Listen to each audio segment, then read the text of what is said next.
I made a 5-minute short horror film for a Halloween contest in 2022 that ended up performing really well. The film took my production team and I a total of 4 days to complete. We filmed everything in the evening, while post-production kicked ass on everything that they were supposed to do within the time frame they were given. It's honestly remarkable what an editor can do within a short time frame. There were some late evenings and unfortunate events that happened during the production process, but regardless, everyone stayed optimistic and was determined to get this thing finished. These are the things that we did to prepare, shoot, and finish the production in time for submission. So the first thing I did was writing for the location. When choosing a location, you need to find if you're going to have to pay for it or if it's going to be a free location. And obviously for a film competition like this, you want to make sure it's a free location. So I chose to write for the location of my church, and not inside my church, but the outskirts of my church. In the evening, it looks like a really creepy forest, some sort of place where like an evil witch would be lounging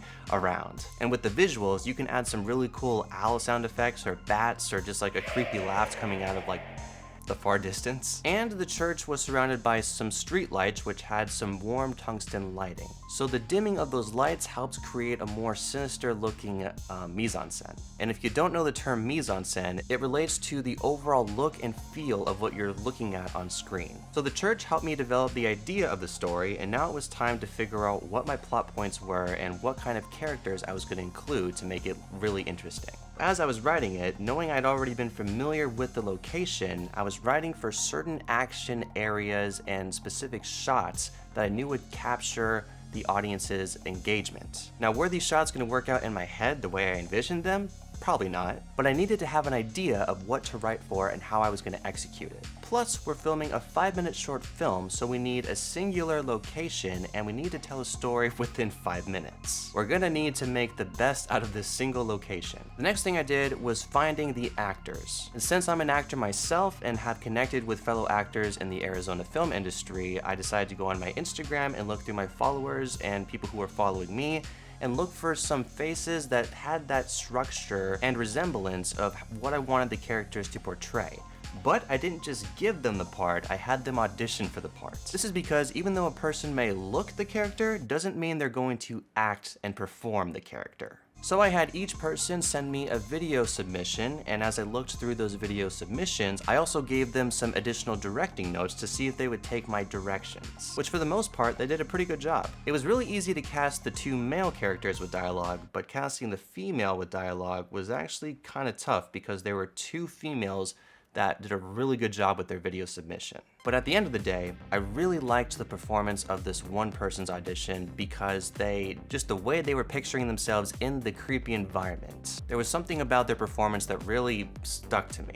Now, some actors only accept paid work, but for film competitions and whatnot, a lot of actors are forgiving. But I did find a way to manage this process, and I'll tell you about that in just a sec. So after casting came the production meeting for where we talked about the locations, the actors, and more importantly, the bathrooms. Another important factor was to consider what kind of food we were going to bring on set, because your crew and actors need to eat, and you also need to pay attention to who has certain food allergies. You don't want to give anybody on set something that they can be allergic to, and it can cause a lot of problems. Plus, someone's physical health is definitely way more important on set than trying to finish a production. The next thing we discussed was whose equipment are we going to use? For the most part, we used my lighting gear and we used my sound gear for production audio. And in the way of the camera, my friend who is the director of photography, he had a lens that was able to open up wide enough so that we can shoot in a low lit situation. My camera, on the other hand, did not have that functionality. But since then, I've invested into the Sony ZV-E10, which does shoot way better in low lighting, and which is also the camera I'm speaking to right now. Another important thing I did during the production meeting was showing the crew pictures of what the location looked like. Because if they didn't have time to go to the location, considering this was a film competition and everything is very last minute, then they wouldn't necessarily have an idea of what to expect or what to look out for. And this next thing is one of the key things that made the shoot so much easier. I had a shot list prepared for executing all of the shots that needed to be recorded for that production evening. This let me know how many shots I needed to get done within the time frame I had and what kind of shots I was looking to execute. This could be a wide shot, a medium close-up, maybe it's on a tripod, maybe it's handheld. The shot list gives me reference as to what I was initially thinking in the pre-production process. And the shot list also also let me know about things that I didn't necessarily need and probably wouldn't work when editing it together in post-production. Which, if you're interested in learning more about the shot list and any mistakes you want to avoid, I'll be uploading another video to this channel talking specifically about that. So because of all these pre-production things we took care of before even filming the movie, or the short film, that's what made the production process so much more easier. It was simplified. I didn't have to worry about certain things that weren't planned out properly. And if things didn't go according to plan, then pre-production would have given me that information and something to work off of. Because I'm telling you, there's always gonna be something that happens in production that's gonna totally mess up the schedule. For example, there was an unfortunate fire that happened nearby in an alleyway where we were shooting, and the fire department was called in to, of course, execute the fire. Now, because there were sirens and lights showing up in the trees and I didn't want to see any of that from the camera point of view, I asked all the actors and crew ahead of time, like probably 3 or 4 hours before midnight. I said, look, we're probably gonna go over midnight because of this circumstance. Would you be willing to stay a little bit longer in order to finish these shots? And because I was calm and professional about it, but also understanding, that's what I think helped make everybody's decision to stay in the game and finish the production. Because I mean, I wasn't gonna be a jerk and force them to stay on set if they didn't have to. This was for a film competition where they were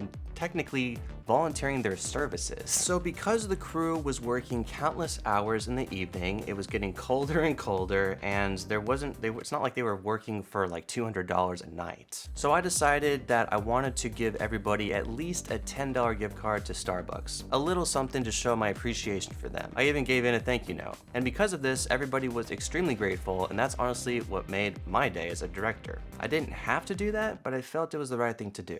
Now, during the post-production process, I didn't play dead. I made sure to communicate with my editor exactly the sound effects, the sound design, the type of cuts I was looking for, and the overall structure and emotion I was going for. So the editor, who did have prior experience with Adobe Premiere, spent multiple hours editing this thing, and I think they lost quite a bit of sleep doing that. So I'm very thankful and appreciative for the time they took to edit everything. And it wasn't just one person. There was also another editor working on a couple other scenes because there was only so much time that we had to finish everything. But at the end of the day, we got everything finished and submitted on time, and then it came to the night of the contest, which I unfortunately could not make. I was working on another movie as a production sound mixer, and I just couldn't make the contest, unfortunately. But I did call my editor because he went to the contest and he told me that the film won 3rd place. So when I heard that news, I just remember how ecstatic and excited I was to learn that a short film that we worked super hard on, spent countless hours making it as good as it could possibly be within the time frame we had, ended up winning 3rd place.